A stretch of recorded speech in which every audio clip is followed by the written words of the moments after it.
앞서서 어쨌든 저희가 오늘 첫날이라서 우리 예술가의 과장님, 대장님, 부사님 다 오셨고요. 너무 감사드립니다. 그래서 우리 과장님한테 잠깐 인사 말씀 듣고 가볍게 진행하는 게 맞지 않을까 생각이 듭니다. 과장님 잠시만 앞으로 나와주시면 감사하겠습니다. 미령시 문화예술가장 김정입니다. 아마도 지난해 된 분도 계시고 오늘 뵙는 분도 계신 것 같습니다. 우리 그 부장님께서 갑자기 이렇게 하는 경우가 많습니다. 저희 미령시가 어쨌든 한번 제수에서 예비문화도시로 지정을 받은 겁니다. 원래 그 하고 기획해서 정말 특정 문화도시 지금 앞으로 5년간 이렇게 하셨으면 좋겠습니다. 그런 준비 과정에 미안에 많이 도와주셨던 우리 결강을 해주신 우리 차재근 위원장님께서 말씀하시는데 강의 잘 들으시고 우리 시민들께서 문화도시를 만드는데 함께해 주시기 바랍니다. 감사합니다. 저희들은 지금 이제 속정 문화도시를 위해서 열심히 하고 있고, 또 오늘 저번 주에도 우리 한번 보신 분들도 굉장히 많으신 것 같습니다. 우리 문화 관광 기획자 교육에 또 관광가하고 협업을 해서 진행을 하고 있고요.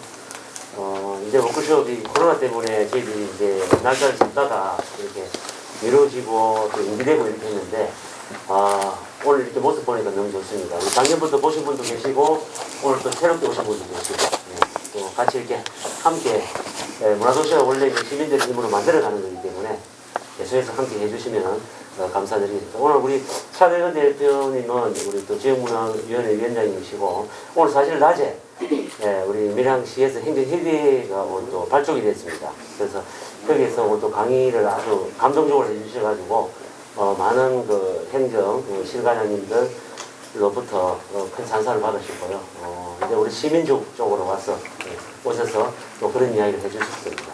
그래서 함께 또 참여를 해주시고, 워크숍이 또 성황리에 잘 개최가 되고, 개최돼서 끝나는 게 아니고, 또 실행할 수 있도록 저희들이 계속 이렇게 같이 함께 하도록 그렇게 하겠습니다. 하여튼 좋은 시간 되시고요. 앞으로 계속 우리 문화도시가 도청 문화도시 되는 데도 많은 관심과 또 격려 부탁드리겠습니다. 감사합니다.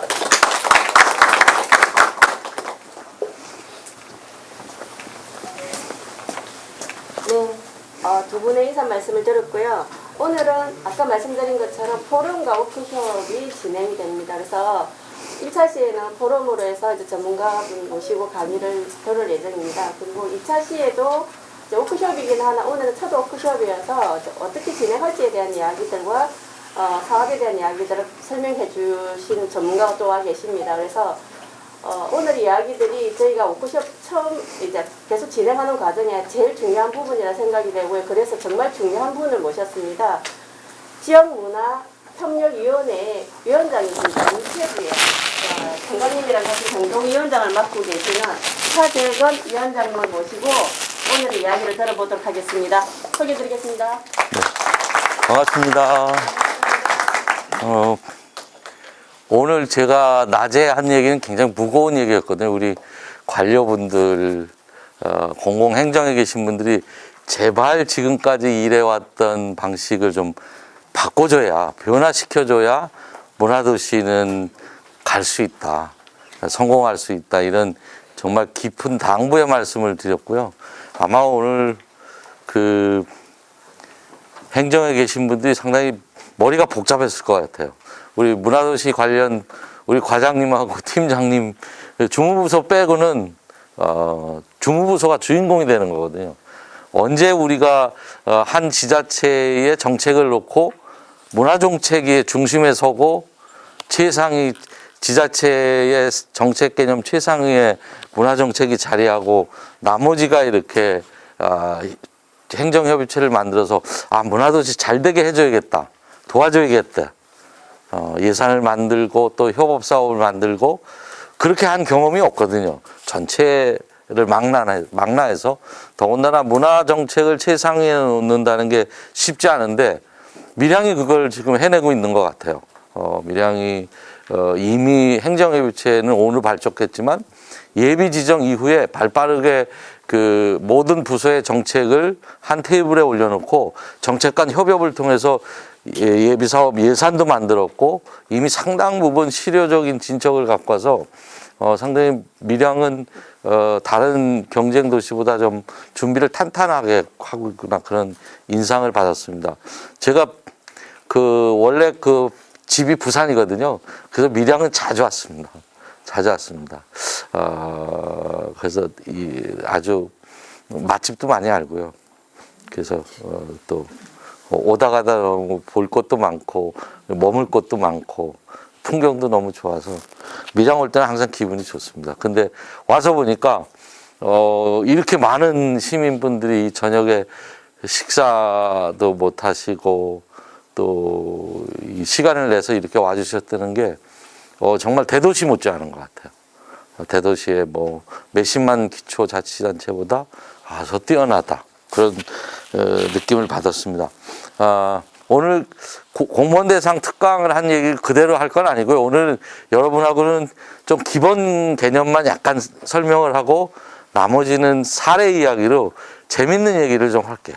무거운 얘기보다는 우리 시민 영역에서는 재미나야 모든 걸 할 수 있거든요. 여러분 문명이라는 것과 도시라는 언어는 같은 의미예요. 문명의 또 다른 이름이 도시입니다. 도시는 이와 같은 여러 가지 생성 요소에 의해서 만들어지고 서서히 팽창하고 시작합니다. 팽창하면 이러한 팽창 과정에서 나오는 것들이 있죠. 거대 도시화가 진행되고 그 도시 안에서는 또 계층이 생성되고 소유와 지배 구조가 하고 정책 제도, 시민과 정부가 등장하고요. 이런 팽창의 과정을 지나면 쇠퇴가 와요. 어느 지점에 가면. 그래서 쇠퇴가 올 때는 대체적으로 이러한 요인에 의해서 쇠퇴가 옵니다. 여러분 밀양이 한때 인구가 굉장히 많을 때가 있었죠. 지금은 옛날보다 좀 줄어들었나요? 그럼 밀양이 겪고 있는 쇠퇴의 원인은 이 중에 어느 것 같아요? 산업과 경제 쇠퇴. 또 인구 유입. 산업 경제 쇠퇴하면 자연스럽게 직장도 많이 없어지고 일할 기업도 없어지니까 인구 유입과 생산의 둔화가 되죠. 또 다른 거 있어요? 삶의 방식과 같이 추구해야 되는. 다른 거는 사실 모든 도시가 다 겪고 있는 공통적인 쇠퇴 요인인데 지금 말씀하신 삶의 방식과 가치 추구의 변화 같은 게 있었어요. 왜 그렇게 생각을 하세요? 뭐 그냥 떠오르는 얘기 자유롭게 말씀하셔도 돼요. 밀양은 전통적으로 농업을 중심으로 하는 사회인데 사회는 국가 주도가 산업화를 중심으로 하다 보니까 거기에 뭐 미처 대처도 못하기도 하고 또 과거에는 농업이 이제 노동 집약적으로 갔는데 기계화되다 보면 인력이 많이 남기도 하고 그 사람들을 수용할 데가 없잖아요. 그게 이제 도시로 이제 직장을 구해서 나가기도 하고. 여러분 밀양 이 민간 거버넌스가 너무 좋은 것 같아요.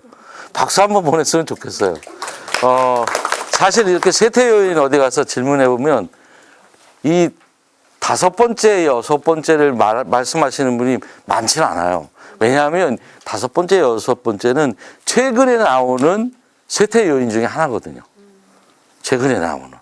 그러니까 지금 이런 삶의 방식과 가치 추구, 농업사회로서 어떤 전원적 삶이라든가 이런 걸 삶의 가치로 두고 살았지만 급격한 산업사회로의 발전이라든가 또 이런 기계화라든가 이런 거에서 전통적인 삶의 방식들이 조금 깨질 때 전원적 삶이라든가 이런 부분도 상당히 그 영향을 받는 그런 부분이 있고 대체적으로 이제 이런 부분은 또 그런 경우도 있어요. 대체적으로 아마 원자력 발전소, 원전이 대표적일 거예요. 원전 같은 게 우리 도시로 우리 지역으로 들어오면서 원전을 피해서 가죠. 다른 지역으로. 저부터도 사실은 제가 사는 쪽에 원전이 들어온다면 저도 도망가고 싶거든요. 여러분은 안 그러세요? 상당히 위험해지죠. 그래서 저는 개인적으로는 그래요. 속지주의가 맞다고 생각해요. 해당 지역이 필요한 전력을 해당 지역에서 만들어서 쓰는 게 좋겠다 그런 생각도 해요. 그래서 서울이 필요한 전기는 여의도 한강에 만든던가 그랬으면 좋겠어요. 이 지역에 많은 그 희생을 해가면서까지 수도권이라는 중앙 권력에 모든 걸 공급해야 되는 이런 부분에서는 사실 삶의 방식과 가치추구 변화가 연관이 있을 거고요. 도시 매력도와 지역 신뢰도 하락 같은 게 있을 거예요. 이런 부분은 대체적으로 좀 그 이른바 힘 있는 사람들이 많이 저질러요. 경북의 어느 도시 보면 시의회가 어느 해외 가서 엉망진창 지역을 망신시키고 갔죠. 최근에는 또 전라남도의 어떤 지자체장이 부동산 관련으로 정말 도시를 망신을 시키고 있죠. 이런 것들이 그 도시 매력도라든가 지역 신뢰도 하락으로 이어져서 그 도시를 떠나는 경우도 있어요. 그래서 최근에는 이러한 두 가지가 상당히 쇠퇴 요인으로 작용을 한다. 문화도시는 바로 이러한 쇠퇴 요인들을 극복해보자는 거거든요. 루이스 멈포드는 바로 밀양 같은 도시 규모의 도시를 창조 도시로서 상당히 가능성이 많은 도시로 주목을 했어요. 세계적인 우리 아는 뭐 창조도시 학자들 있죠. 리차드 플로리다라든가 찰스 랜들이 뭐 사사키 교수 이런 사람들은 거대 메가시티 중심으로 창조도시론을 폈거든요. 근데 이 루이스 멈포드는 인구 30만 미만, 특히 15만 전후의 도시를 가지고 굉장히 전원도시죠. 전원도시를 가지고 창조도시 가능성을 열어둔 사람이에요. 이분이 한 얘기 중에 도시를 바꾸는 가장 중요한 요소 중에 하나를 사람으로 봤어요. 그 지역에서는 여러분과 같은. 그래서 그 사람의 두 가지로 나누어서 하나는 스페셜리스트고 하나는 제너럴리스트예요. 스페셜리스트는 대체적으로 한 분야의 높은 지식과 풍부한 경험을 가진 사람들. 예를 들면 뭐 예술가, 과학자. 이 대표적인 스페셜리스트 집단이에요. 행정에 계신 분들이라든가. 그런데 그것만이 다 도시를 바꿀 수는 없다는 거죠. 여러분처럼 한 분야의 깊은 지식과 경험은 아니더라도 많은 분야의 도시 문제에 해당 지역의 문제에 관심을 가지고 문화라든가 생태나 환경, 청년, 청소년들 이런 골고루 문제에 관심을 조금씩 갖기 시작한 시민들, 불특정자의 시민들을 스페셜리스트. 그래서 도시를 바꿀 수 있는 그 사람들은 매우 뛰어난 스페셜리스트가 혼자 바꿀 수도 있는 것도 아니고 이 시민의 영역에 함께 포함된 스페셜리스트와 제너럴리스트가 함께 바꾸어 갈 때 그 도시는 변화를 갖고 올 수 있다. 이런 이제 지론을 편 분입니다. 혹시 시간이 나시고 그러면 도서관에 가시면 아마 이분이 쓴 책 중에 메트로폴리탄 게릴라라는 책이 있어요. 구해서 한번 읽어보시면 많은 도움이 될 것 같습니다. 여기 넘어갈 거고요. 이 문화적 재생 혹은 문화도시에서의 문화는 넓은 의미의 문화를 얘기를 해요. 넓은 의미. 우리 문화를 생각하면 전통적으로 보면 문화하면 어떤 의미를 갖고 있다고 생각해요? 문화의 의미, 개념. 지금까지 생각했던 게 아마 앞에 써 있는 이 글자로 지금 정리해둔 개념하고는 좀 다를 거예요. 지금까지 여러분이 생각하신 문화는 좁혀 이야기하면 예술. 조금 더 넓히면 예술을 조금 확장한 걸로 인식을 해요. 대부분 그러죠. 그래서 문화는 매우 특별하고 아무나 할 수 있는 게 아니고 굉장히 특별한 사람만이 하고 우리는 그거를 소비하고 있는 거 이런 생각을 하는 경우가 많아요. 그런데 그거는 좁은 의미의 문화입니다. 사실은 예술이죠. 근데 그건 여러분 잘못이 아니에요. 우리나라 그 문화정책이 초기에 정부 수립 이후에 하나는 첫 번째 나온 게 전통문화 계승 발전이에요. 두 번째가 예술진흥 정책이에요. 사실 이 두 정책이 지금까지 한 15년 전까지만 해도 문화정책에 거의 다였어요. 그러다 보니까 우리는 문화하면 니코로 예술로 생각하는 경우가 있어요. 그런데 문화의 개념은 여기 적혀 있는 대로 광의의 문화입니다. 진짜 문화의 개념은. 이게 세계 유네스코 문화다양성 선언이라는 이 선언문이 이 세계적인 문화 인류학자들, 사회학자들 이런 분들이 모여서 무려 7년간 다듬은 선언문이에요. 거기에 이렇게 적혀 있어요. 문화는 사회와 사회 구성원, 밀양 사회와 밀양 사회 구성원, 시민이죠. 시민의 특유한 정신적, 물질적, 지적, 감성적 특성의 총체. 예술 및 문학 형식뿐만 아니라 생활 양식, 함께 사는 방식, 가치체계, 전통과 신념을 모두 포함되는. 그럼 뭐예요? 사실상 우리 주변의 모든 거죠. 삶의 총체. 이게 넓은 의미의 문화예요. 그래서 문화적 도시 재생이나 혹은 법적 문화 도시에서는 이 넓은 의미의 문화 개념을 채택을 합니다. 그래서 우리가 뭐 문화 예술도 생각하고 우리가 할 수 있을까 이런 게 있어요. 제가 조금 이따 사례에서 구체적으로 말씀을 드릴게요. 문화도시 문화적 재생의 전략 중에 중요한 겁니다. 장소성. 밀양이 갖고 있는 밀양에 그동안 어떤 사람들이 살아왔고 여기 같은 특정한 공간에 어떠한 용도로 쓰였고 그 이야기가 담겨 있잖아요. 이걸 가지고 순 우리말로 터무니라고 그러죠. 터무니. 터에 깃들어 있는 무늬. 그러면 그 터무니에는 반드시 사람 무늬가 들어가요. 그곳을 사용했던 사람들, 밀양이라는 지역에 살아왔던 사람들의 이야기가 그곳에 남겨져 있거든.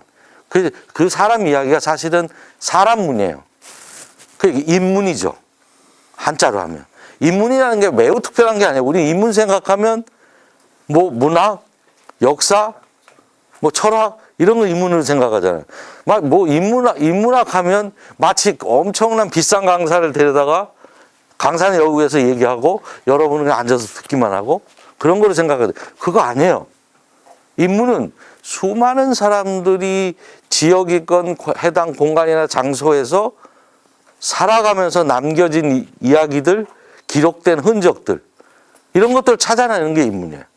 여러분도 인문 활동을 얼마든지 하실 수 있고 인문학을 소비하는 사람들, 특별한 유명 강사들한테 그런 이야기를 듣는 것뿐만 아니고 여러분이 인문 활동을 직접 하실 수가 있습니다. 여러분이 서툴이지만 아직은 학자적인 그건 아니지만 여러분이 기록하고 사람들의 얘기를 빼도 더하지도 않고 분석하지도 않고 정말로 솔직하게 남겨놓는 게 더 소중할 수도 있어요. 거기서 인문활동이에요. 그러한 것들이 미래 수십 년, 수백 년이 지나면 후손들이 여러분의 기록들을 공부하고 자신들의 역사적, 서사적인 사실들을 학문의 토대로 발전시킬 수 있는 걸 남겨놓으실 수도 있어요. 그래서 여러분 한 분 한 분이 그런 소중한 분이라는 걸 스스로 가졌으면 좋겠다. 사회성. 사회성은 밀양이라는 지역의 특성, 밀양이라는 지역이 가지고 있는 문화적 다양성을 담아내야 되는 거예요. 세 번째는 일상성입니다. 일상성은 오늘 모이시고 이제 내일 저녁 또 모이실 텐데 이러한 것들이 어떠한 형태든 오늘 같은 포럼 형태든 워크숍 형태든 세미나 형태든 허구한 날 또 잡담해도 괜찮아요. 허구한 날 계속 하시면 돼요. 우리 동네 어디선가 꼭 이곳에 안 모이셔도 돼요. 뭐 정말 현장 탐방을 해서 가셔도 되고 우리 엄마 모임 잘 노는 엄마 모임을 하나 만들까? 그럼 또 모이시면 돼요. 수없이 많이 모이시고 일상적으로 모이실 때 의미가 있는 겁니다. 어쩌다 한번 모이고 야 이거 뭐 문화도시 신청서 내는데 꼭 필요하대. 이건 계기성이에요. 별 의미도 없어요. 그렇다고 문화도시가 되지도 않아요. 수없이 반복하십니다. 그것을 문화도시센터와 우리 시가 보장해줘야 되고 기회를 넓혀줘야 되고 필요하면 비용도 지원을 해줘야 돼요. 제가 이제 우리 밀양에는 여러 번 많이 말씀드렸는데 정산 안 하는 지원이 있어요. 시민 여러분들이 뭐 하겠다는데 무슨 기백만 원, 수천만 원 들어가지 않잖아요. 소모임들이, 많은 소모임들이. 우리 모임, 밀양에 정말 매우 독특한 뭐 송전탑 할머니들 이야기도 있을 거고 뭐 여러 이야기가 많잖아요. 그런 걸 우리 기록해 볼래. 기록하니까 가서 만나 뵙고 차 한잔 해야 되고 뭐 그거 지원해 주면 돼요. 뭐 저 아무리 많이 해봐야 100만 원 이내거든요. 정산 안 하는 방법이 있어요. 정산이 가장 일반 시민들한테는 힘들거든요. 방법 다 알려드렸어요. 제가. 그래서 아마 만들어낼 겁니다. 앞으로. 그런 걸 여러분이 참여하시고 사용하시면 돼요. 네 번째 일상성 얘기. 마지막은 시민력입니다. 여러분 한 분 한 분의 그게 가지고 있는 시민성들이 하나라는 것은 거대한 물줄기로 합쳐질 때 그것이 시민력이 됩니다. 그래서 이 네 가지는 굉장히 중요한 전략 요소 중에 하나입니다. 아마 이 문화도시 4대 전략을 가는 데 있어서 가장 중요한 영역이 여러분들이에요. 시민 거버넌스 영역입니다. 이 문화도시에서의 문화의 개념은 문화도시의 문화는 제가 광해 문화라고 했어요. 광해 문화. 여기 보면 문화도시 개념을 문화가 가진 가치와 가능성을 바탕으로 유기적으로 진화하는 사회적 생명체. 굉장히 어렵죠. 두 번째 지역문화 진흥 법이 정한 거는 별로 재미가 없는 매우 건조한 개념이에요. 그런데요, 문화가 가진 가치와 가능성을 바탕으로 그런 가치와 가능성이 뭘까요? 광의의 문화에서 그거는 여러분이 지금 늘 항상 일상에서 겪고 있는 내 주변의 삶의 구체적인 현상. 하루 세끼 밥도 먹죠. 빨래도 하죠. 청소도 하죠. 내 이웃과 만나죠. 또 할머니 옛 이야기도 들려주죠. 손자 손녀한테. 또 우리 여성분들은 자주 모여서 수다도 떨죠. 이러한 삶의 구체적인 현상에 의미를 부여해주고 가치를 발견해내야 돼요. 그 가치를 그럼 그 발견해내는 가치를 사회적으로 진화하는 과정에 사용하시면 되는 거예요. 그 모아서 사용하는 걸 이제 우리 시와 문화도시 센터가 하겠죠. 그러면 도대체 그게 말로는 쉬운데 어떤 걸 얘기하는 걸까? 그래서 제가 아까 재밌는 얘기 한다고 그랬죠. 사례 중심으로 몇 가지 말씀을 드리겠습니다. 이러한 과정을 내 삶의 구체적인 현상 하나하나에 의미를 더해주고 가치를 부여해주는 게 삶의 전환이에요. 여러분, 우리는 사실 저도 마찬가지고 제 자식도 마찬가지인 것 같아요. 그러니까 제 딸은 좀 제외되는 것 같아요. 딸내미 이제 애를 안 낳겠다 그러더라고요.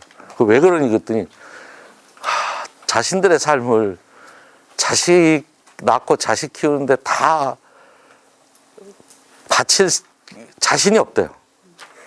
그 한편으로는 다소 섭섭도 하지만 이해가 가더라고요. 저도 그렇게 살았어요. 우리 부모는 물론이고 우리 그렇게 살았죠. 좋은 학교 가기 위해서, 좋은 대학 가기 위해서, 좋은 직장 가기 위해서 공부했고 일했고 좋은 집, 내 집 가져야 되고 좋은 차 가져야 되고 그렇잖아요. 그런 걸 우리는 근대적 삶이라고 그러거든요.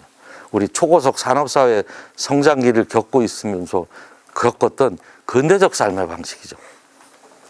정말 우리 삶 속에서 내가 사고하는 거 하나, 내가 행동하는 거 하나에 의미가 있다, 가치가 있다가 발견해놓고 나 자신을 탐구하고 나 자신의 문제에서 치유의 방법을 찾아가고 근대적 삶에서 탈피해서 삶의 전환을 통해서 나와 내 가족을 다시 한번 살펴보고 내 이웃과 우리 도시의 문제를 여러분처럼 이렇게 모여서 할 수 있는 그런 가치를 찾아내고 하는 것이 바로 삶의 전환이에요.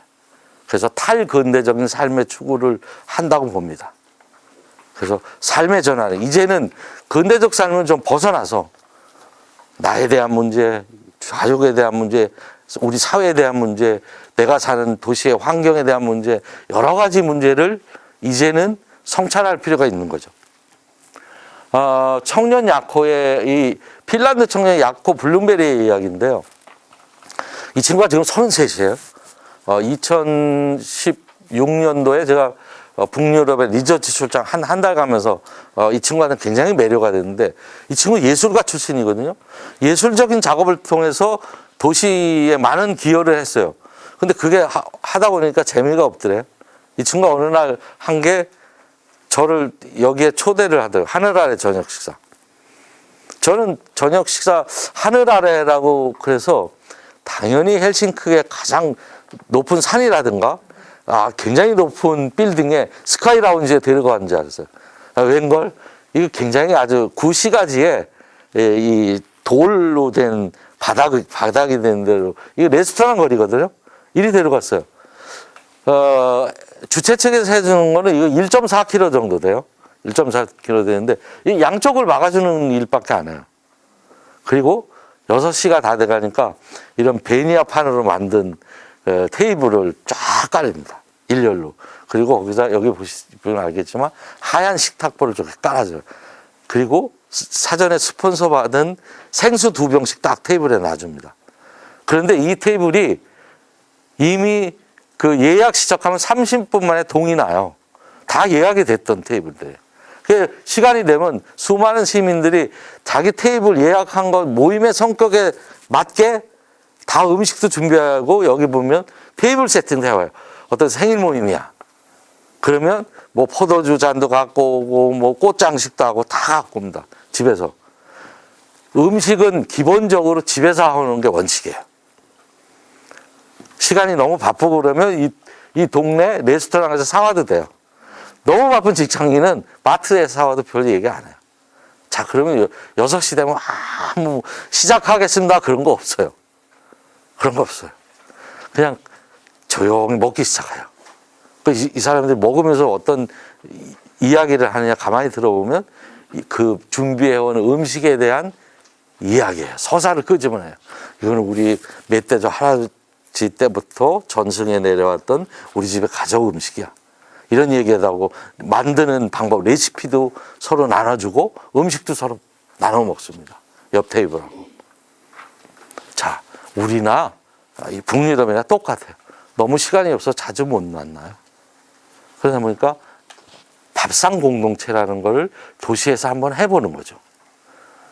딱 2시간씩 진행이 돼요. 2시간 진행한다는데요. 2시간 돼서 끝나면 여기 쓰레기 하나도 없어요. 끝난다는 얘기도 없어요. 그냥 깨끗합니다. 뭐 우리는 뭐 이런 거 하면 주변에서 뭐 막 꽃이 팔고 막 몰려들자 그런 것도 전혀 없어요. 뭐 우리 이런 거 한다 그러면 옆에 이 풍악이 있어야 되죠. 막 공연도 해줘야 되고 그런 거 없어요. 아주 조용하게. 근데 그것이 헬싱키에 상당한 반향을 일으킵니다.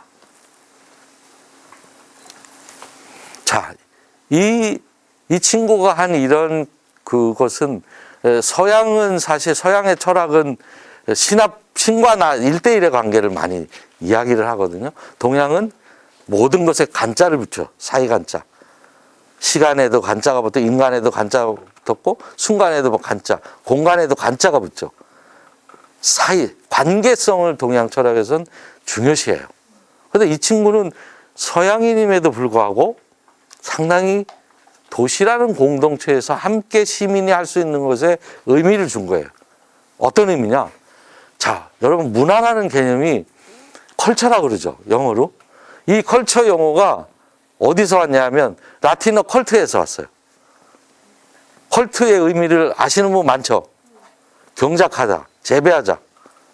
컬트의 의미가 어원이 거기서 왔어요. 문화라는 어원이. 그러면 문화의 어원은 먹고 사는 문제예요. 먹고 사는 문제. 그러니까 삶을 영위하기 위해서 재배하다, 경작하다 이런 의미예요. 그러니까 밥상 공동체라는 것과 문화의 어원을 연결시킨 거예요. 도대체 우리가 문화라는 게 매우 특별한 게 아닌데 우리가 늘상 삼시세끼 먹는 이 과정을 도시에 있는 많은 시민이 함께 봄으로써 밥의 의미를 하고 서로 나누는 거죠. 못 만난 사람은 함께하는 기회를 삼고. 이 친구가 한 일 중에 또 이런 것도 있어요. 클리닝 데이. 청소하는 날에.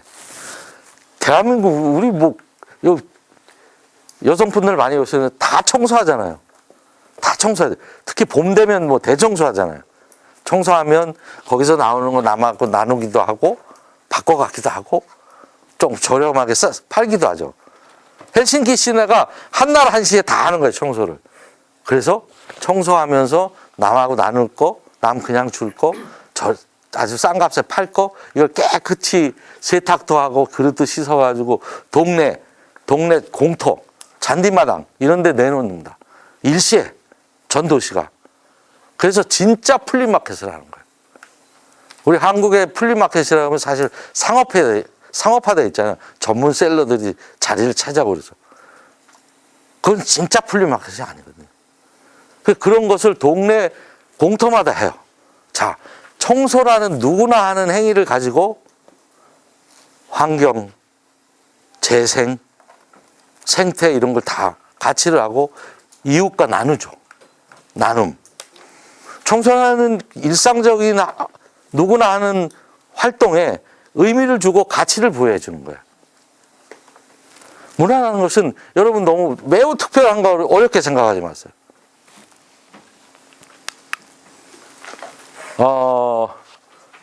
이분들은 남편은 건축가고요. 이 아내는 합창단 지휘자예요. 합창단 지휘자. 자, 우리 혹시 합창 활동 하시는 분 계세요? 음악 활동하는 분 계세요?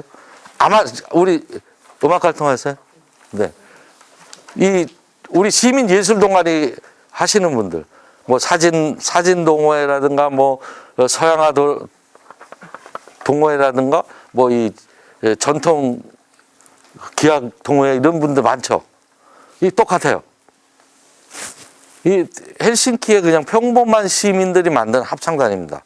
물론 워낙 서양은 우리하고 전문가 영역이 달라요. 개념이.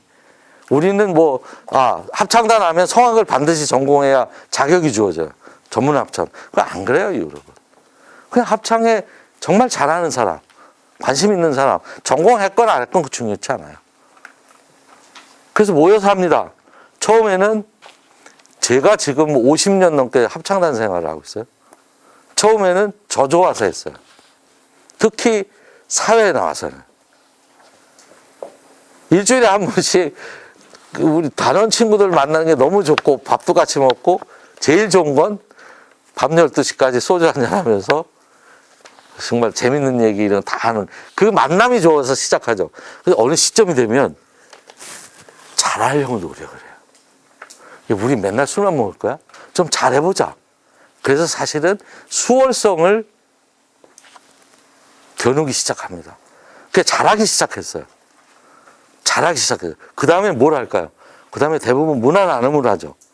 우리 양로원에 가서도 공연하고 병원 가서 환자를 위한 공연도 하고 저 오지 섬마을에서 공연하고 이런 걸 해요. 나눔 활동을 하죠.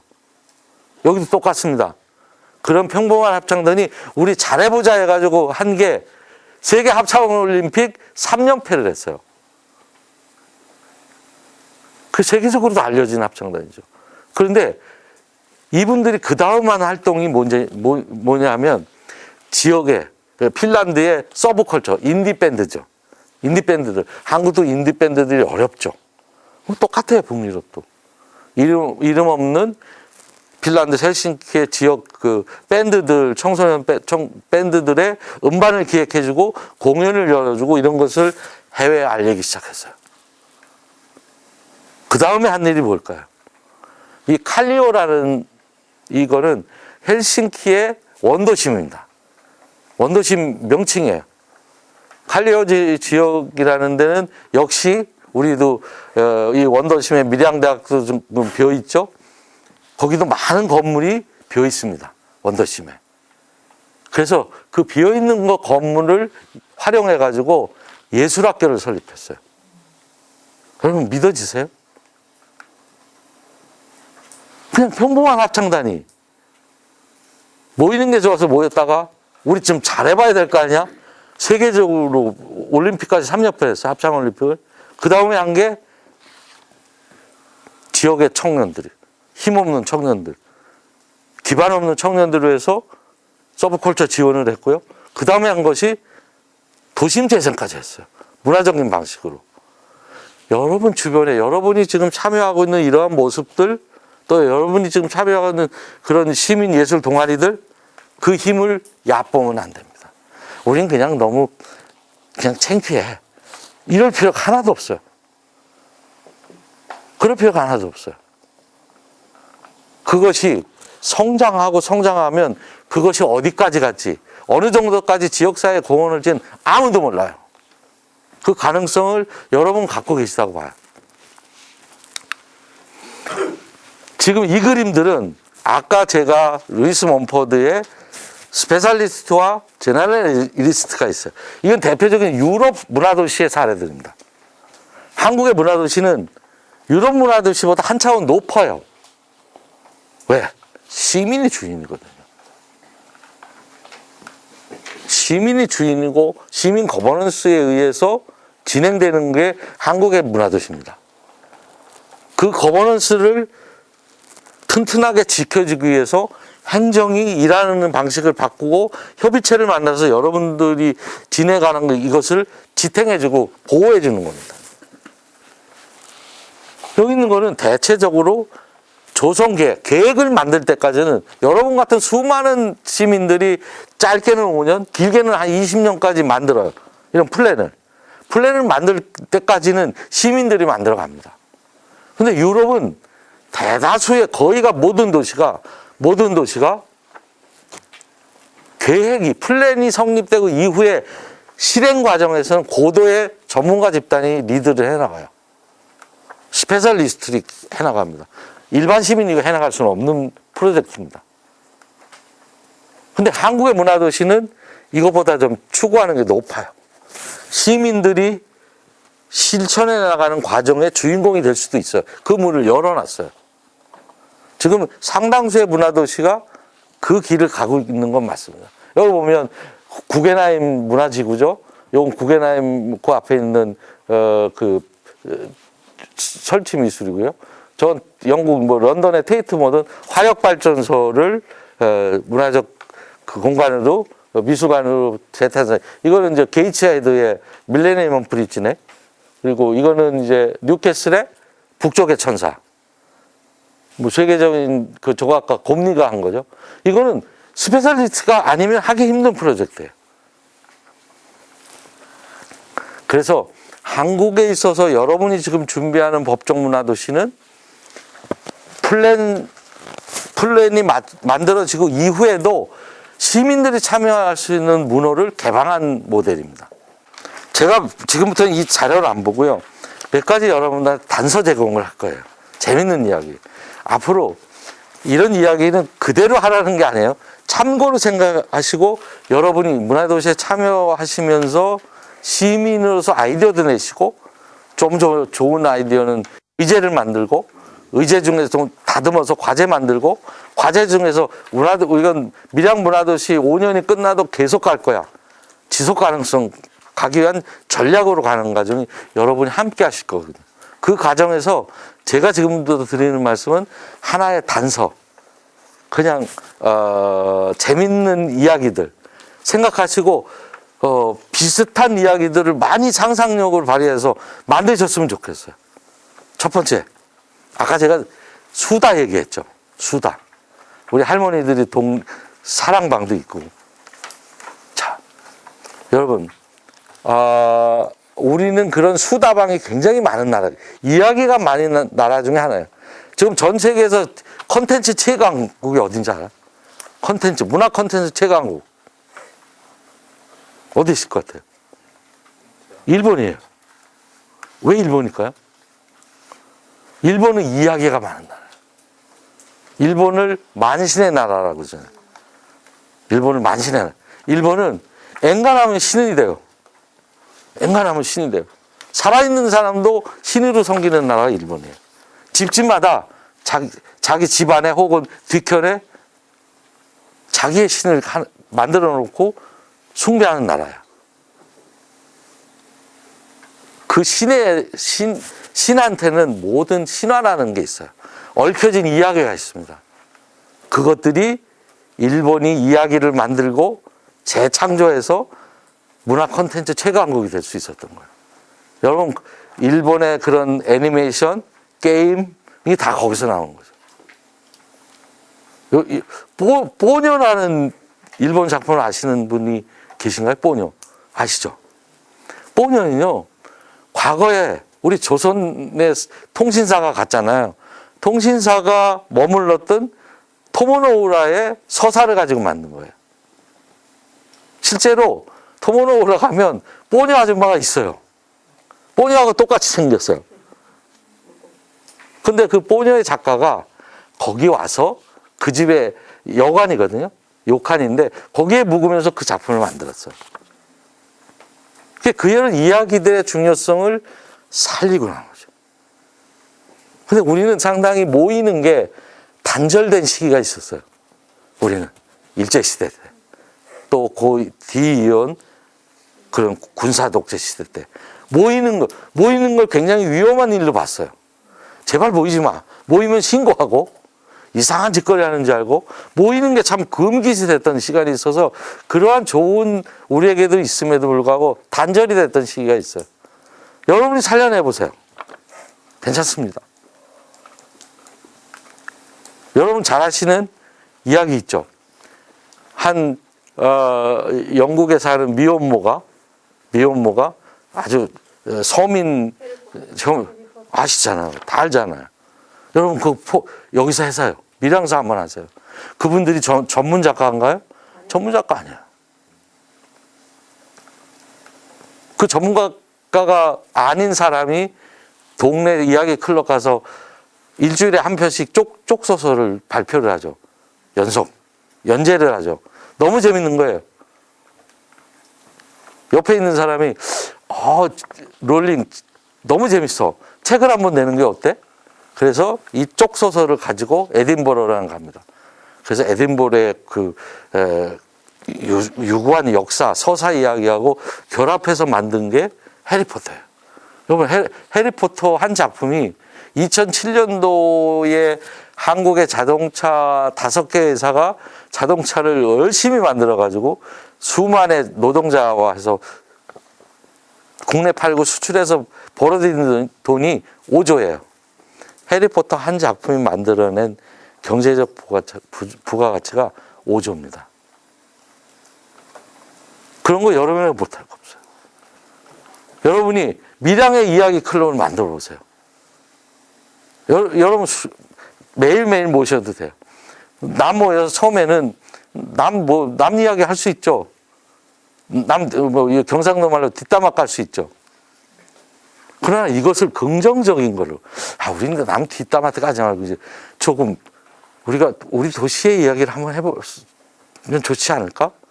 우리 도시의 귀신 이야기를 한번 모아보면 어떨까? 재창작하는 거죠. 스토리 원형은 스토리예요. 그냥 이야기예요. 스토리텔링은 이야기를 말하는 거예요. 담화의 과정입니다.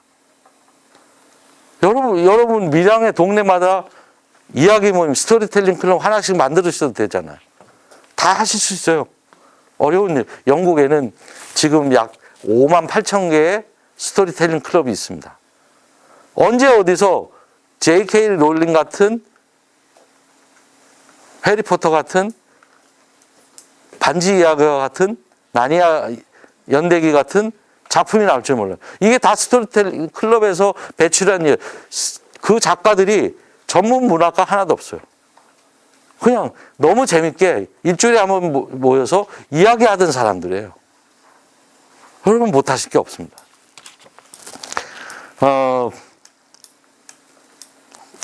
가령 이제 우리 그 밀양대 캠퍼스가 전환 캠퍼스로 만들어지고 지금도 여긴 또 좋은 이 영남루라는 누각도 있고요.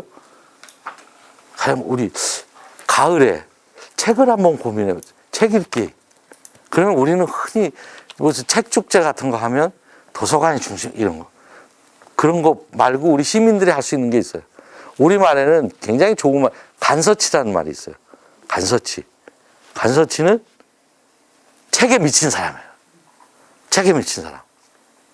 근데 책에 미친 사람들이 사실은 남한테 그 얘기를 들려주고 싶거든요. 책에 미친 사람들이 밀양에 한두 사람이겠어요? 전국에 한두 사람이겠어요? 밀양 강변에, 영남루에, 구 밀양도 캠퍼스 같은데, 가을밤에 낙엽이 우르르 떨을 때 텐트를 한 수백 개 치세요. 한 300개만 치세요.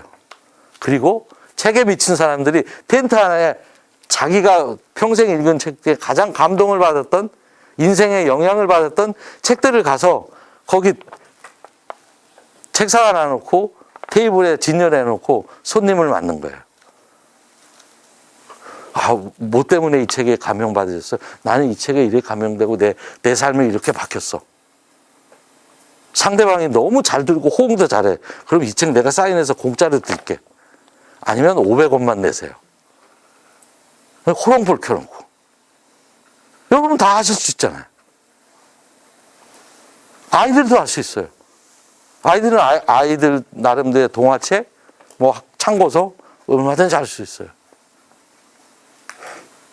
자, 책, 간서치를 따라다니는 언어가 있어요. 책회. 책회라는 것은 좋은 책을 나 이 책 보고 싶으면 과거에 서점 같은 게 없으니까 그 책을 구해다가 양반집 귀수한테 전달해주는 사람의 책회. 현대판 밀양판 책회를 할 수 있는 사람들이 많잖아요. 정말 책회들이 시민들이 원하는 책을 많은 이 밀양의 다른 이 공무원이나 혹은 지자체장이나 의원들이나 이러면서 수소문 해가지고 그 책을 구해다가 시민들한테 경매를 해도 좋고 원하는 사람한테 줘도 좋고 이런 역할을 여러분이 할 수 있는 거예요. 자, 여러분 우리 보면 많은 빚을 가지고 축제를 많이 합니다. 빚이라고 보통 뭐 이렇게 불꽃 축제를 많이 하고요. 또 매우 첨단 기기로 해서 레이저 쇼를 한다. 이게 다 빚인가요?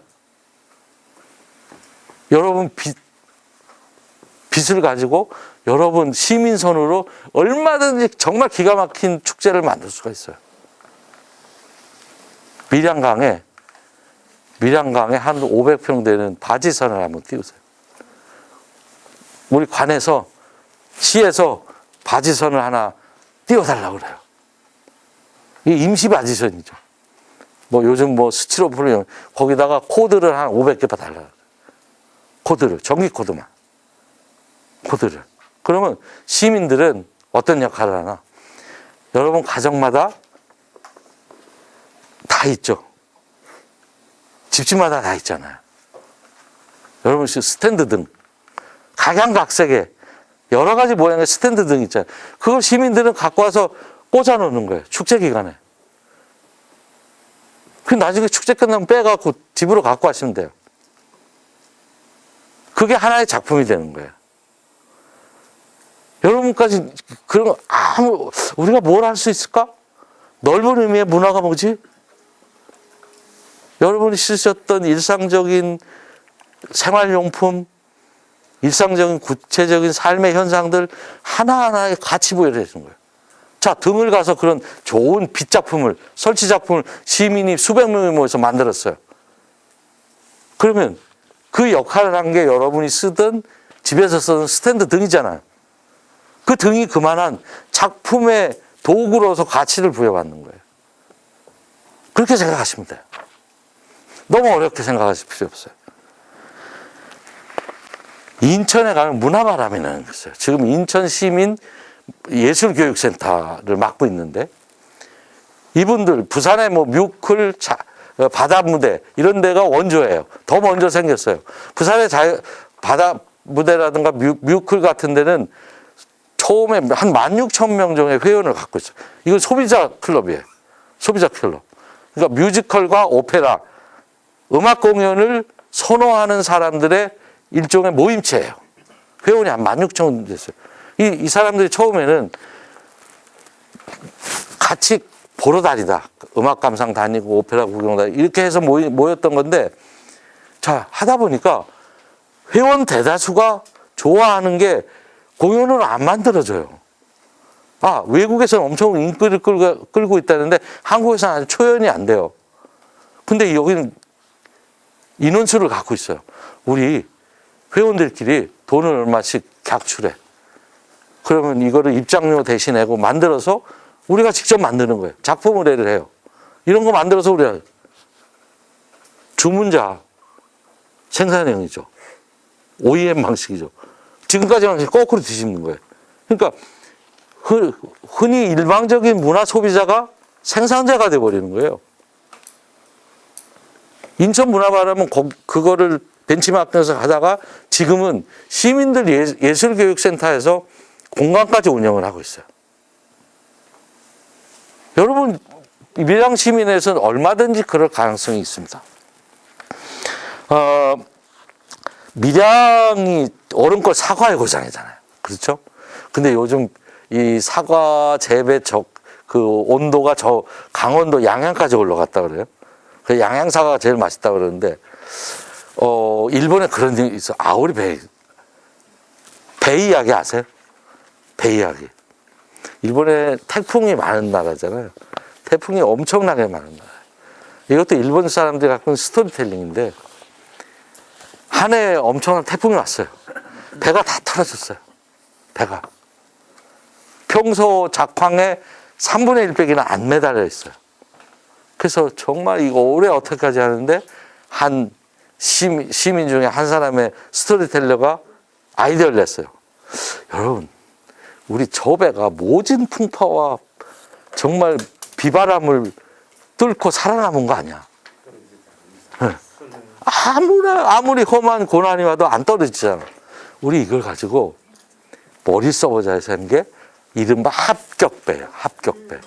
그 배 표면에다가 이거 뭐 사과도 다 가능할 거예요. 이 비닐종이, 까만 비닐종에 합격을 이렇게 글자 파가지고 붙여놓는 거죠. 나중에 배에 합격자가 글자로 남아요. 이 배를 일본 입시철에 풀었어요. 모진 고난과 아픔과 이 풍랑을 견뎌내서 살아남은 배. 이걸 먹으면, 입시생이 먹으면 붙을 수 있어요. 합격배. 그래서 가격이 3배 이상 팔렸다 그래요. 그래서 이 과실수는 줄어들었지만 그걸 다 이익을 똑같이 해왔다 그래요.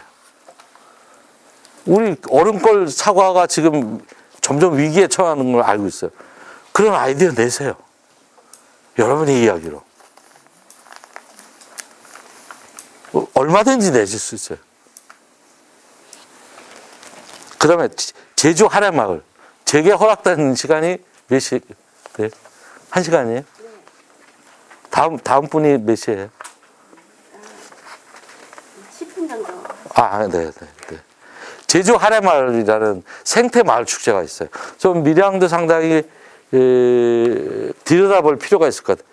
여기 축제하면은요, 전 가서 정말 온몸이 찌릿했어요. 축제를 하는데요, 돈을 서귀포 시에서 지원해 준 거는 그 당시에 300만 원 정도 돼요. 제가 2007년에 같이 싶어요. 2007년? 네, 그 정도 된 것 같아요. 근데 마을 축제를 어떻게 되냐면, 무대 같은 거 있잖아요. 무대 하면 거기가 이제 농업과 어업을 같이 하는 동네거든요. 이런 이 축제 이거 무대를 귤 담는 박스로 다 만들고요. 무대 뒤에 미술 장식을 가만히 근사해요. 가만히 뜯어다 보니까 전부 폐그물, 고기 잡을 때 쓰던 이 부표 이런 거 가지고 장식을 했어요. 근사합니다. 그리고 마을마다 마을 주민들의 1년간의 일상을 담은 사진을 다 골목다 걸었어요. 그분들이 다 만들었어요. 축제? 우리 축제하면 뭐 외부에서 뭐 음식장 전혀 없어요. 마을 사람들이 다 만듭니다. 그것을 판매하고 제일 놀랐던 거예요. 이제 우리 축제를 이제 개회식 끝나고 계획식 하는데도 귀빈 의자 이런 거 없어요. 그냥 다 서서 스탠딩 합니다. 뭐 서귀포 시장에 뭐 없어요. 그날 서귀포시장 왔었는데 다 서서 있다가 사회도요 전문 뭐 돈 주고 이런 거 안 해요. 마을 사람들 중에 한 분이 해요. 서투르면 어때요? 자기 인사신서에만 가서 해요. 인사말도 많이 안 해요. 자, 개식 끝나고 그 개식을 알리는 분수를 그거 하겠대요. 오픈을. 그러면서 다리 쪽으로 이제 이렇게 이동을 시켜요. 그 다리가 이제 그 배를 밧줄로 내려서 이제 나중에 고기 잡으러 나가는 이 역할을 하던 그 난간 같은 거긴데 그 다리 길이가 한 100m 정도 되거든요. 그쪽으로 이제 손님들을 다 데려가요. 그 하나 둘셋 했는데 폭포수가 정말 근사한 거예요. 가만히 봤더니 폭포를 뭐로 만드는지 아세요? 농사용 비닐 호스로 만들었어요. 농사용 비닐 호스. 그래서 전부 구멍을 뚫어가지고 한쪽은 막고 한쪽에서 수압을 높이면 쫙 떨어지잖아요. 이게. 다리 밑으로. 그 광경이 정말로 짜릿했어요. 여러분 밀양 시민이라고 못할 게 있나요?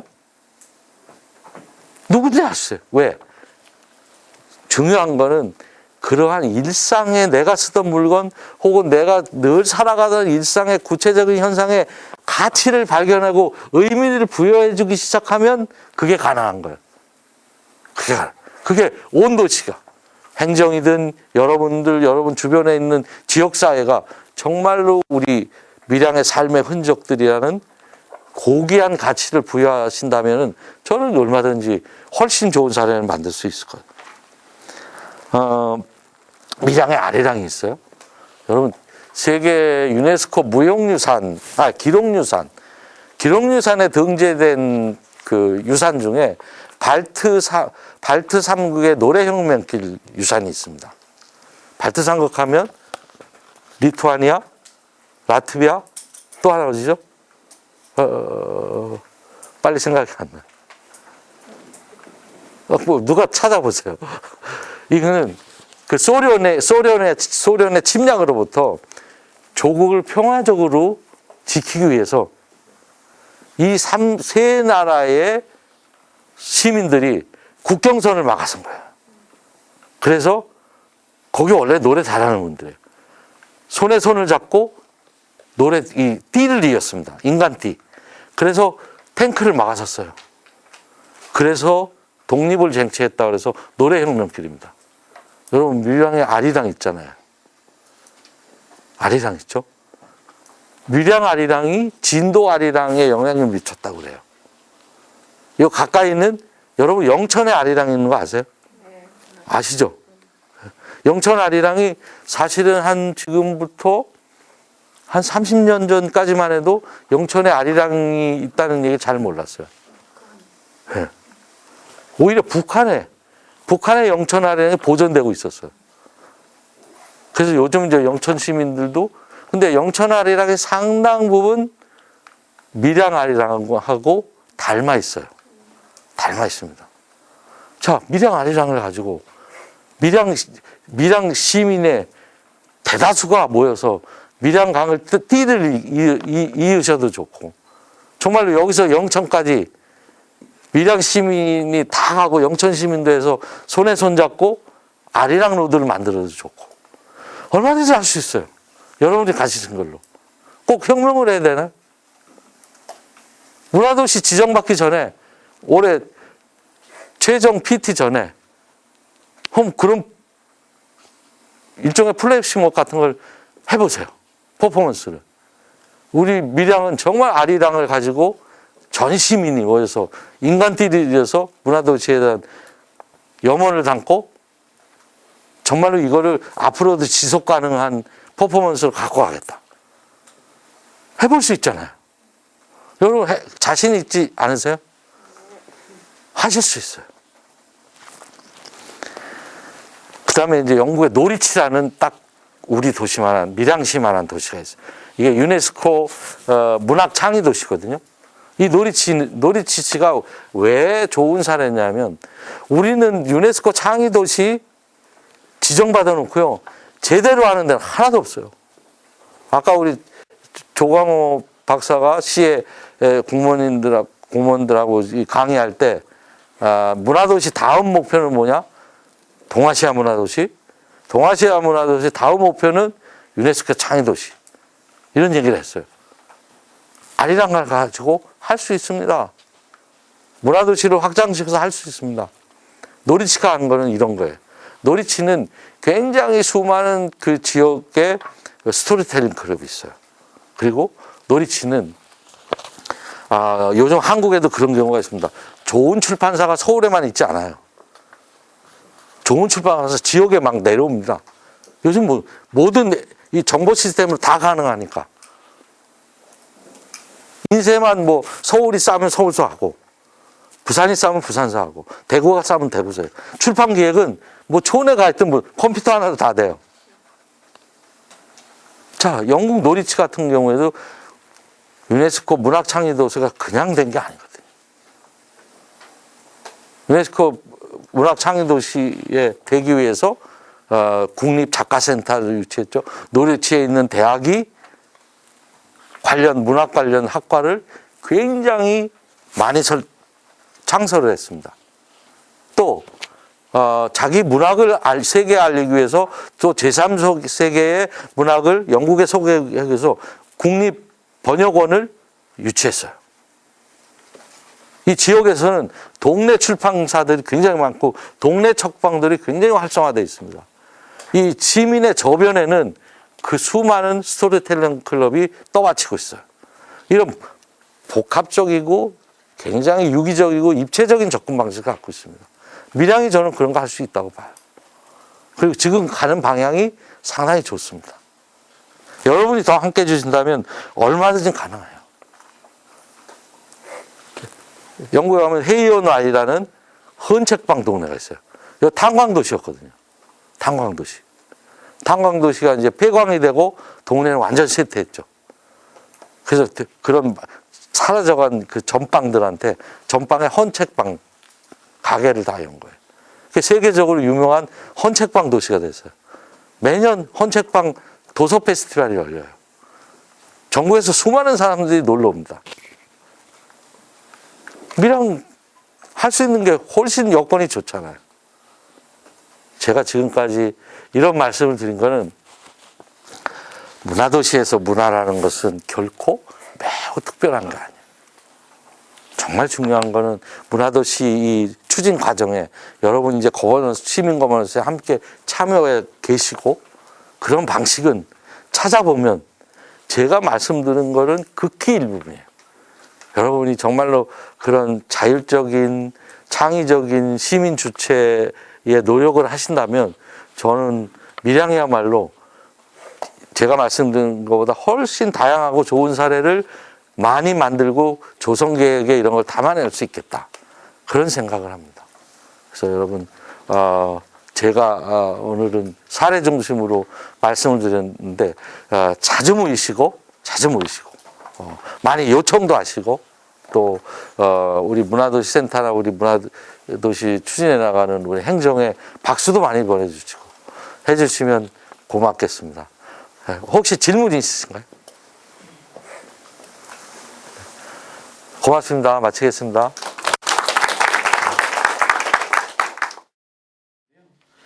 오늘 말씀드릴 이 내용하고 좀 엮어서 말씀드리면 이 삶에 대한 태도와 관점 그리고 참여하시는 시민들의 태도와 관점이 어떻게 도시를 움직일 수 있을까 이 사례를 지금 앞서서 다 말씀을 해주셨어요. 그리고 지금 말씀드린 이 내용들은 오늘 뭐 간단하게 그 처음 참석하신 분들을 위해서 브리핑 정도 혹시 필요하시다면 나중에 또 이 문화도시 정책에 대한 건 아마 필요하시다면 제가 별도로 또 설명 드릴 시간 많으니까요.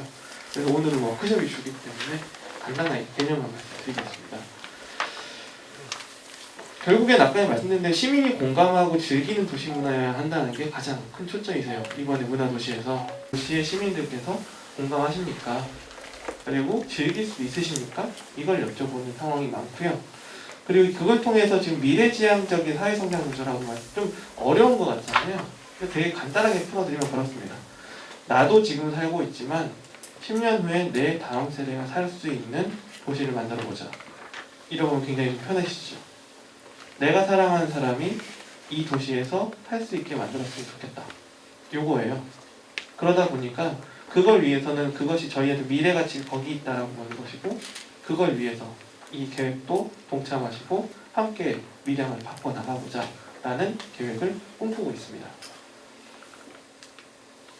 그리고 여기선 제가 한번 가장 중요하게 보실 만한 건 이런 거죠. 우리나라의 도시들은 이 6가지 키워드에서 굉장히 중요한 맥락이 있는데 어디까지 현재 와 있을까? 아까 전에 그 차재관 대표님이 하셨을 때 찝으신 문제 이슈와도 딱 직결되어 있는 이 단어들이에요. 그걸 풀어가는 방식이었거든요. 그럼 한번 문제 내보겠습니다. 우리나라는 현재 도시들이 어느 단계까지 와 있을까요? 이 심도 정도로 보면 돼요. 가장 이제 초반에 도시를 생각할 때는 고유성을 생각하십니다. 이런 거죠. 밀양은 밀양답게 이렇게까지는 다 하십니다. 근데 가장 어려운 문제는 지속성이에요. 밀양 다음 걸 끝까지 이런 거거든요. 우리나라 도시들 어느 정도까지 와 있으실 것 같으세요?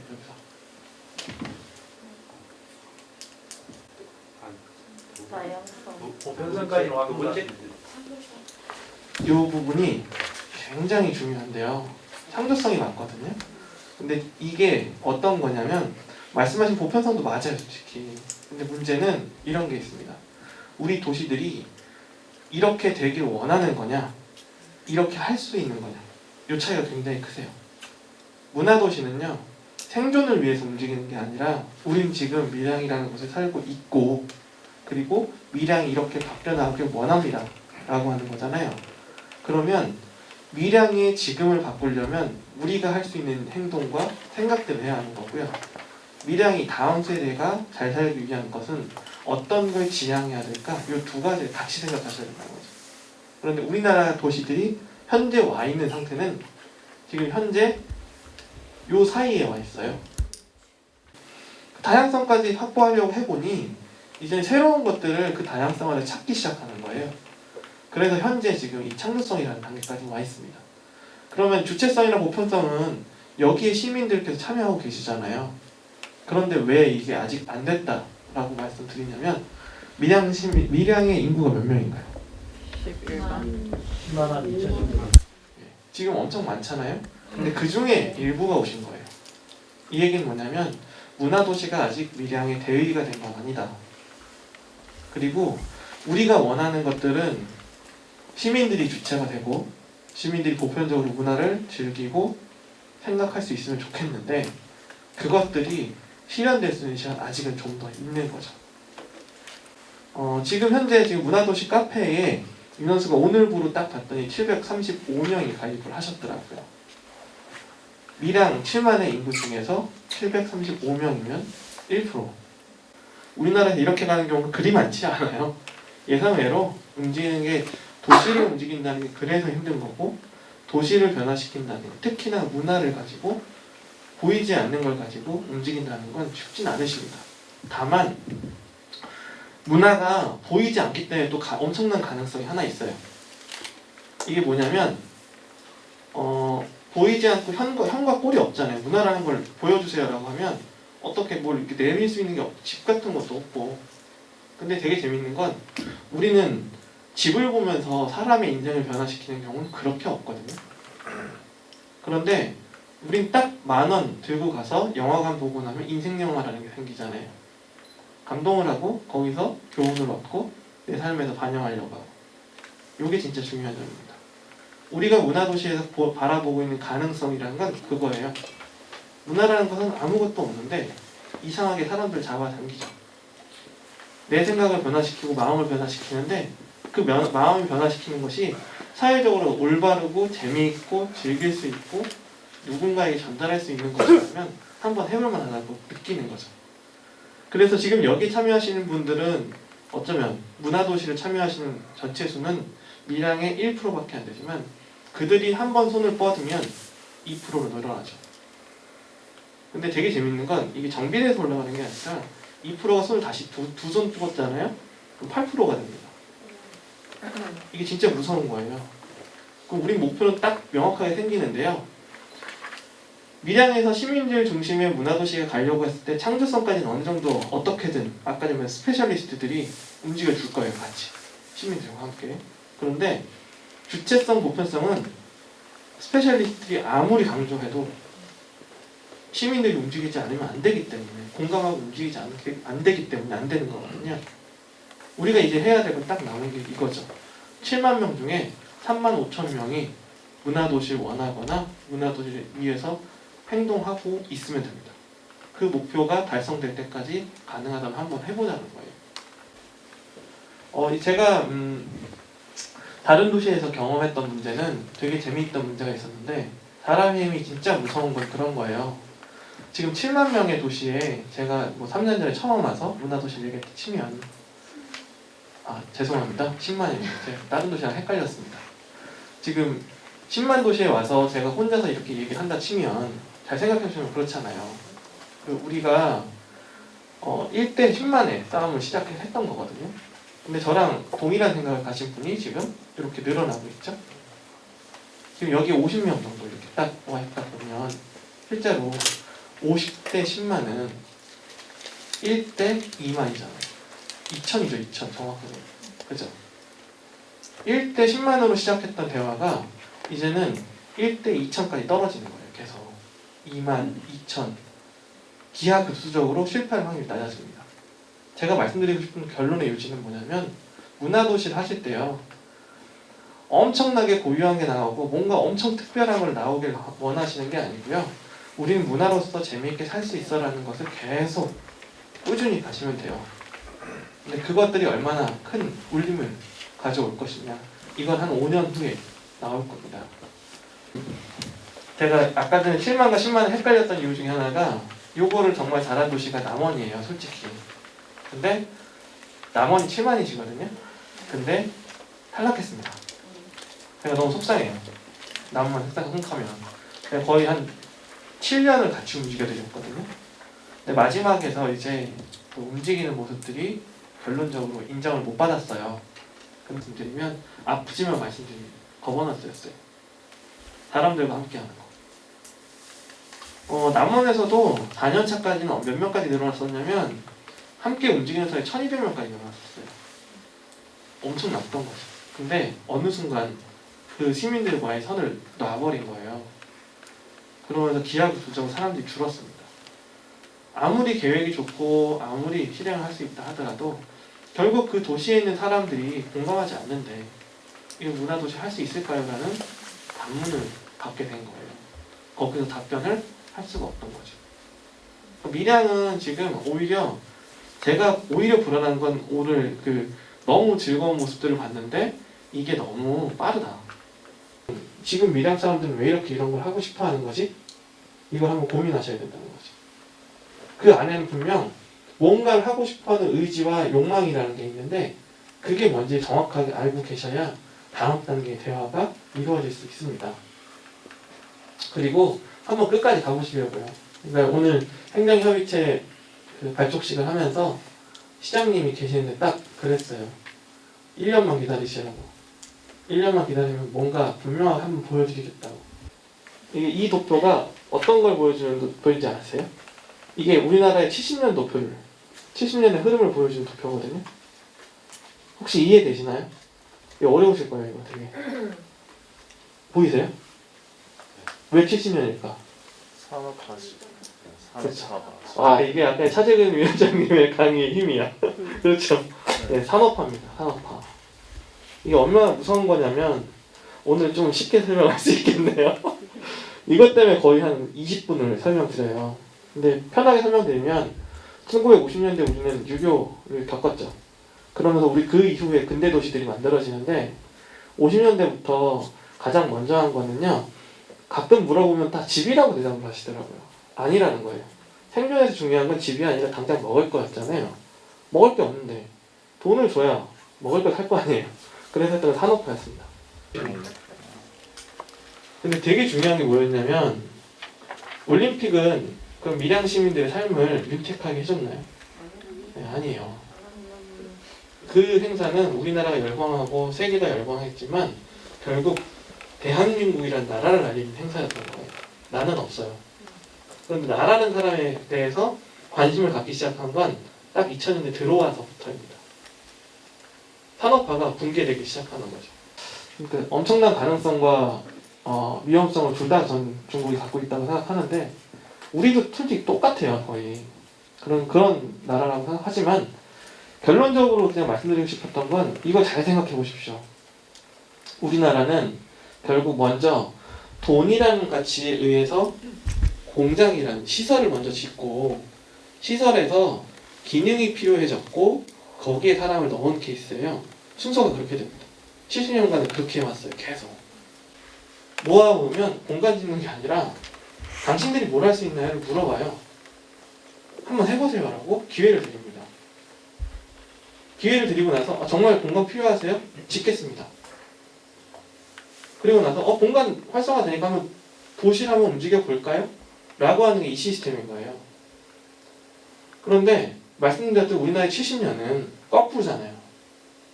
70년의 세월을 엄청난 행정과 공공의 사람들의 인식 속에 그 구도가 굳어있는데 그걸 다 바꾸라고 하는 겁니다. 지금 그걸 좀 같이 동참해달라고 하는 거예요. 그럼 우리가 이걸 변화시킬 수 있는 시간은 얼마나 필요할까요? 70년을 이렇게 굳어왔으니 다시 70년이 필요한 거예요. 그런데 제가 기대하고 있는 것은 70년의 시간이 걸리지 않을 거다. 아마도 7년 또는 10년이면 가능하다. 나를 위한 삶, 그리고 내 가족을 위한 삶, 나 다음 사람들을 위한 삶을 만들어내는 시간이 그리 오래 걸리지 않는다. 문화는 그만큼의 가치와 가능성을 그 뜻 안에 그대로 품고 있기 때문에 밀양은 지금 그 준비를 튼튼하게 해오셨고요. 아까 전에 위원장님도 말씀하셨는데 마지막 반만 남지 않으셨어요. 지정 받으시면 그 다음부터 뛰시면 됩니다. 여기서 되게 강조드릴 것, 이 70년의 세월을 이제 이후에 7년에 10년의 시간으로 시환해서 밀양을 바꿔나가는 그 계획은 시민들과 동참을 해야 하는데 시민들께서 움직이려면 뭔가 또 함께하는 힘들이 필요하시잖아요. 이 함께하는 힘을 만드는 작업들이 이 1년간 지속되고 있는데 시작하신 게 아니라 준비하는 겁니다. 실제로 문화도시는 내년부터 시작됩니다. 이렇게 보셔야 돼요. 그래서 함께하는 과정들부터 만들고 그 다음 정말 한번 해봅시다 라고 하는 겁니다. 현재 밀양은 여기까지는 되셨고요. 지금 예비사업 실행 단계에 와 있다. 그래서 올해 지정 받으려고 지정신을 받으실 겁니다. 사업은 뭐 할 거냐? 되게 편하게 말씀드립니다. 밀양 시민들이 공감하셨고 하고자 하는 계획은 다 담을 수 있습니다. 작년에 계획을 한번 승인을 받으셨어요. 그 계획도 원래 거의 반수 이상은 스페셜리스트와 제너럴리스트들이 같이 작업을 했었거든요. 50대 50으로 지금 반영이 되어 있는데요. 올해 이번에 하는 문화지형 작업이 끝나고 나시면 그 계획을 한 번 더 검토하실 겁니다. 저 같은 전문가들이 하는 게 아니라 이걸 어떻게 할 수 있을까를 시민 여러분들께서 직접 짜는 플랜이 하반기에 있어요. 지금 이 문화지형을 한번 만들어보자고 하는 의도는 뭐였냐면요. 우리가 밀양을 한번 똑바로 한번 봅시다.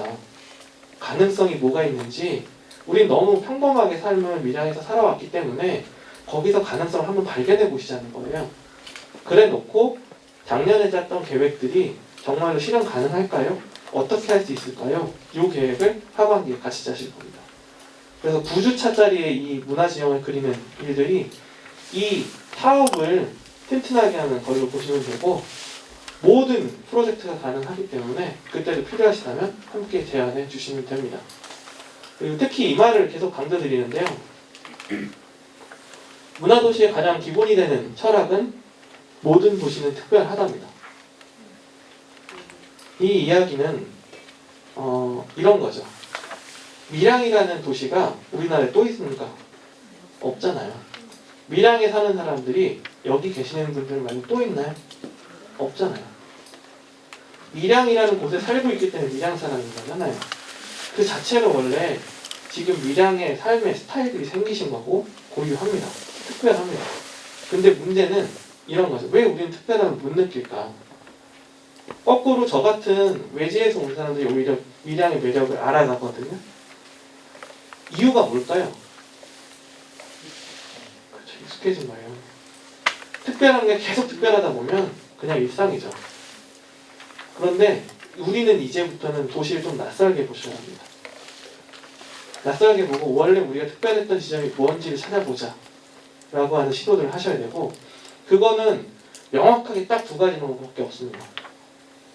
이건 저만이 그런 제 방법이 아니고요.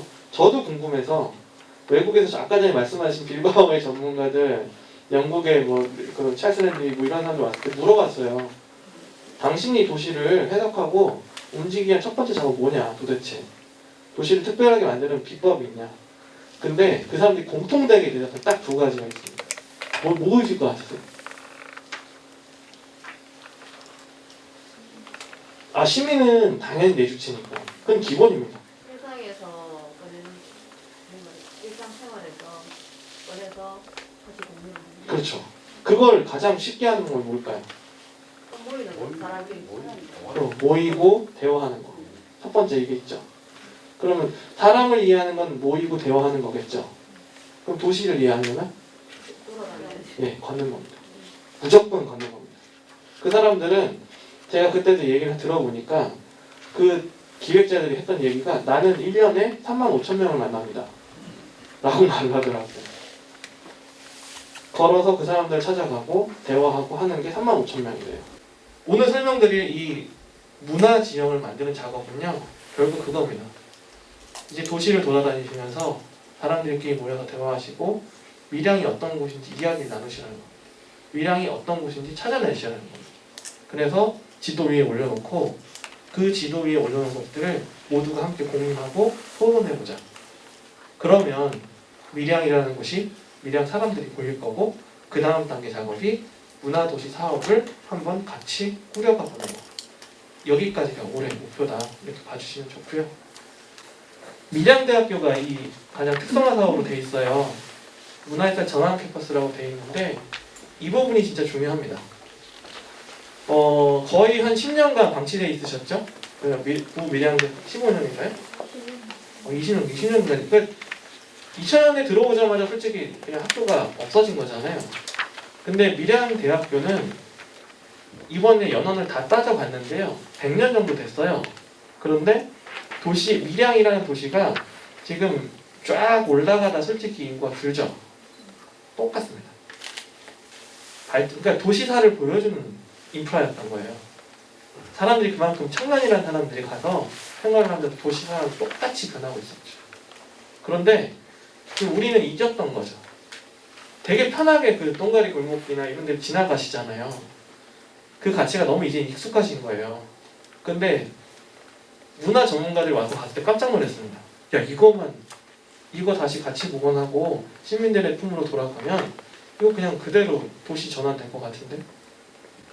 이 작업을 하기 위해서 특성화 사업으로 구밀양대학교를 쓰는 전환 캠퍼스 사업을 제안을 했고요. 그러면서 지금 이런 사업들을 다 펼쳐나갈 거고, 도시만의 이 구밀양대가 문화재생을 통해서 시민들의 품으로 돌아오면 그것들을 다시 각각의 효과로 되돌려서 밀양 전체로 퍼뜨릴 예정입니다. 그래서 그 내용들도 한번 같이 보셔야 되는데요. 퍼뜨리려면 결국 뭐가 필요하냐면 어디에 뭐가 있는지 알아야 퍼뜨리든지 말든지 할 거 아니에요. 그리고 밀양분들이 뭘 잘하는지 알아야 시민품으로 돌려드리잖아요. 근데 그 작업을 하자는 거예요. 결국에. 도시에도 그 작업을 할 거고 구밀양대에도 할 거고요. 오늘 그 시장님께서 굳건하게 약속해 주셨습니다. 현재 그 땅이 이거 아시는지 모르겠습니다. 구밀양대는 밀양시의 소유가 아니다. 예, 기재부 땅이에요. 밀양 사람들이 살고 밀양 사람들이 갖고 왔던 곳인데 결국엔 기재부가 갖고 있어요. 근데 기재부는 여기 와서 사냐? 안 살아요. 그러니까 그렇게 내팽개쳐 준 거잖아요. 근데 이제 우리한테 다시 돌려달라고 하는 액션을 취하는 건데, 시장님이 약속해 주신 것은 일단 바로 살 수 없으니 이번 연도에 7월에서 10월까지 빌려서 써보자. 돈을 내고라도 우리가 한번 써보자. 다만 우리 같은 문화기획자 이런 사람이 아니라 시민들과 함께 써보겠다. 요 마음가짐으로 지금 프로젝트를 운영하는 기획 중입니다. 센터에서 지금 기본 초안을 잡고 있고요. 그 초안이 기본 골격이 나오면 어떻게 시민들과 함께 할 것인지, 아까 전에 차대근 위원장님이 그러셨잖아요. 독서 랜턴 가져와서 같이 할 수도 있습니다. 저희 생각은 밀양대에서 시민들의 문화운동을 하는 게 이건 꿈입니다. 같이 한번 다 그냥 놀아봅시다. 건물? 안 고치면 어때요? 그 안에서 한번 놀아보자는 거죠.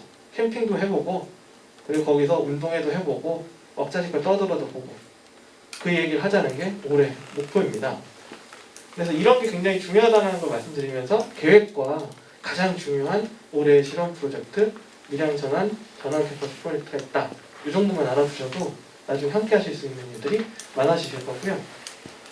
기본적으로 그래서 문화도시가 되고 싶어 하시는 거잖아요. 근데 밀양시의 꿈은 그거보다 조금 더 큽니다. 경남에서 가장 잘 나가는 사람들이 사는 곳이 되고 싶어요. 돈을 많이 버는 게 아니라 가장 아름답게 사는 도시가 되고 싶어 하시고요. 그걸 전국에도 한번 얘기해보고 싶어 하세요. 전국에 그 네트워크들이 있거든요. 그 도시들과 함께 시민들이 이야기할 수 있는 장단이 만들어보자 하는 게 꿈입니다.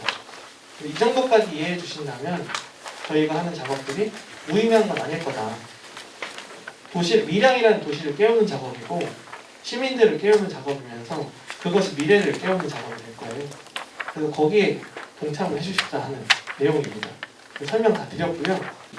이 지도가 이걸 밀양 지도라 생각하시면 되는데 역사 유적지가 어딘지 찾아봤던 지도를 다시 다 표시해 본 거예요.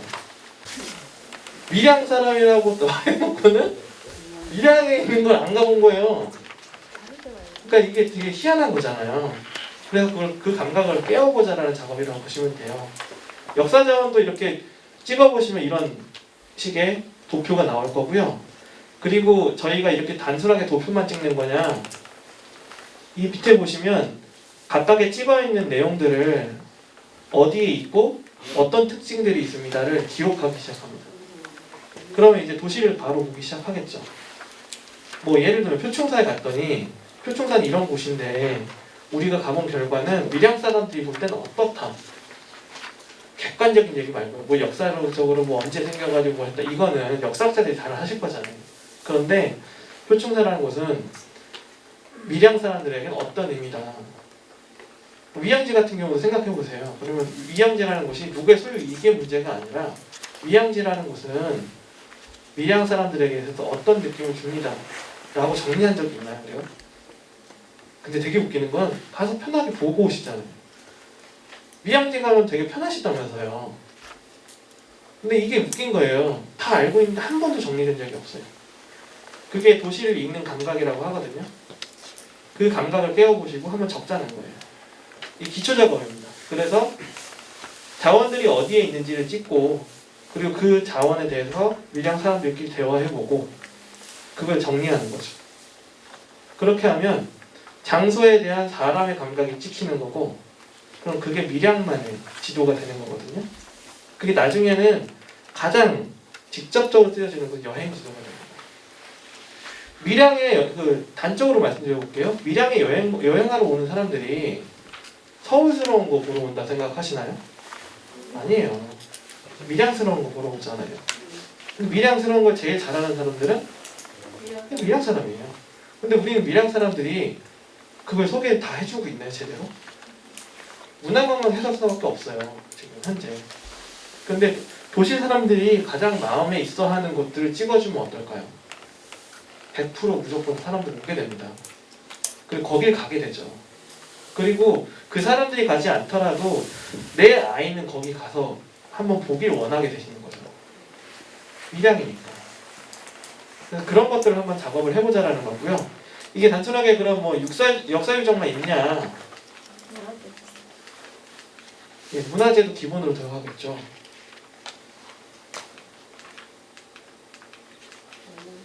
인물 당연히 들어가겠죠. 근데 인물에서도 또 생각을 잘 해보시죠. 문화재도 마찬가지인데요. 시간을 조금만 잘 따져볼게요. 돌아가신 분들이나 너무 오래된 문화재만 찾아야 될까요? 아닙니다. 지금 살고 있는 분들 중에도 엄청난 가치를 가진 자원들이 있는 거예요. 지금 살고 있는 곳에도 엄청난 미래 자산들이 있습니다. 이건 서울에서는 미래유산이라고 했었거든요. 그것들을 같이 찾아내는 겁니다. 그래서 다 한번 표시해보고 우리 가능성을 찾는 거죠. 그런데 제가 이 샘플을 말씀드리는 것은 역사 자원을 찾으실 건지 문화재를 찾으실 건지 역사적인 인물을 찾으실 건지 아니면 미래유산을 찾으실 건지 이제부터 다음 시간에 그걸 다 논의를 같이 하셔야 돼요. 그리고 그룹으로 만들 겁니다. 너무 많지 않은 사람들이 하나의 주제를 가지고 계속 9차시까지 한 5개월 동안 한번 밀양시를 돌아보고 사람들을 만나보고 그것들을 이야기해서 밀양시의 문화지형이자 문화지도로 만든다. 이렇게 봐주시면 되고요.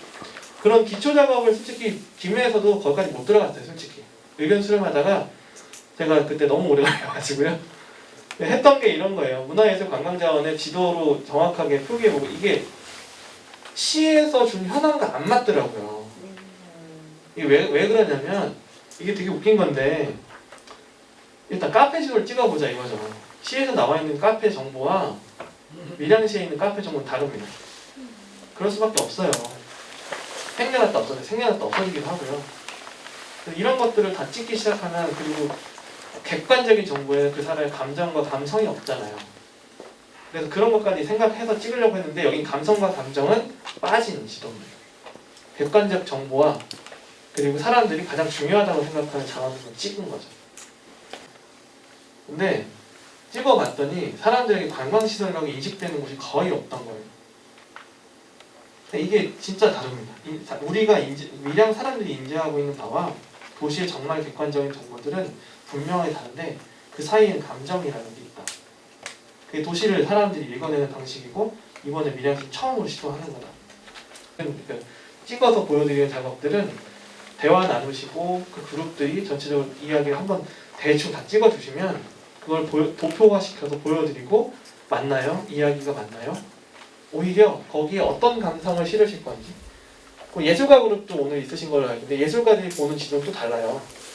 예술가들은 일단 기본적으로 밀양의 지도를 밀양 모습대로 그리지 않을 겁니다. 장난드릴 수 있어요. 왜냐하면 그분들에게 그게 작품이 될 테니까. 이후에 이 문화지형을 파악한 것들은 올해로 끝나는 게 아니세요. 올해로 하고 나시면 그 다음 기수에 또 들어오시는 분들이 다시 또 할 겁니다. 그 감성은 또 다를 테니까. 그리고 또 업데이트 되어 있을 테니까. 그래서 그 작업들을 향후 5년간은 한번 계속 해나갈 작업이라 보고 할 거거든요. 그래서 첫 번째 작업으로 이번에 저는 이 내용을 가지고 조금 더 깊게 그룹도 만들고 그리고 어떤 주제를 가지고 어떻게 걷고 어떤 사람들과 이야기하며 어떻게 기록하실 건지 이것들 함께 짜실 겁니다. 그것도 저희가 기준으로 듣는 게 아니라 기본 그룹핑은 센터에서 해드리더라도 거기서 어떤 대화를 나누실지에 대한 방향성 작성을 다 직접 하셔야 됩니다. 조금은 고단한 작업이 되겠지만 의미 있는 작업이 즐거운 작업이 될 거니까 함께 해주셨으면 좋겠습니다. 이 정도 네, 아직은 이제 생소하시잖아요. 이 작업이 이제 생소한 만큼은 나중에 질문이 많아지실 거예요. 그럼 그때는 서슴없이 오늘처럼 그냥 편하게 질문해 주시면 감사하겠습니다. 네, 감사합니다.